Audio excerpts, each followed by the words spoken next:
By the edge of the ancient winding river, where the reeds sway like silent witnesses, sat Damanaka.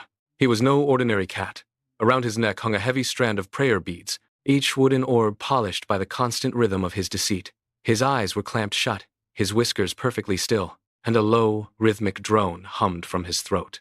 He was chanting mantras, words of peace that seemed to sanctify the very air around him. The sunlight caught the glint of his fur, making him appear like a golden statue of devotion. To any passerby, he looked like a creature who had finally transcended the base instincts of his kind. He was a picture of absolute serenity, a master of the mask, waiting for the first ripple of curiosity to stir in the tall grass nearby. In the shadows of the emerald grass, a dozen tiny eyes watched with a mixture of terror and awe. The mice whispered amongst themselves, their voices like the rustle of dry leaves. "Can it be true?" one asked. "Has the great hunter truly renounced the claw?" They had spent generations fleeing from shadows, yet here was the shadow itself, bathed in holy light. Damanaka did not move, but he felt their presence. He lowered his voice to a soothing, melodic rasp. "I have walked the path of blood for too long," he murmured, his voice honeyed with fake regret. "I have renounced all violence. Do not fear, little ones.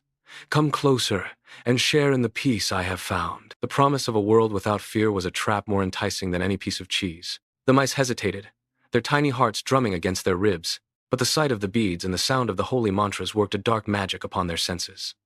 One by one, they began to creep forward, their paws barely touching the earth. The leader of the group, a stout mouse with graying fur, took the first step into the clearing. Damanaka bowed his head even lower, feigning a state of deep, spiritual meditation. To the mice, he looked vulnerable, a saint lost in the heavens. In reality, his muscles were coiled like steel springs under his fur. His fingers twitched ever so slightly against the beads, counting the heartbeats of his approaching prey. Closer they came, lured by the lie of safety, walking directly into the jaws of their doom while the cat remained a statue of piety. As the lead mouse stood just inches away, looking up at the closed eyes of the saint, the air suddenly turned cold. With lightning speed that defied the laws of his supposed age, Damanaka struck. There was no warning, no growl, only a blur of orange fur and the snap of a jaw.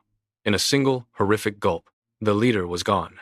The silence that followed was broken only by the frantic scratching of the remaining mice as they scrambled back into the safety of the dark woods.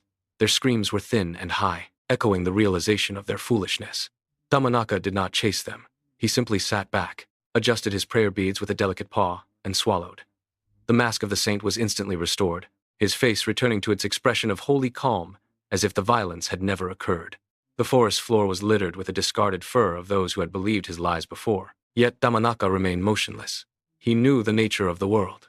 Hunger is not satisfied by the chase, but by the patient manipulation of belief.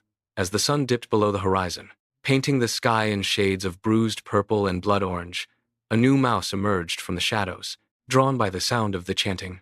Damanaka opened one eye, offering a slow, toothy smile that vanished as quickly as it appeared. He bowed his head once more, the beads clicking softly in the twilight. The cycle was beginning again. It is a lesson written in the bones of the fallen. The most dangerous predator is not the one who roars, but the one who hides his claws behind a mask of perfect virtue.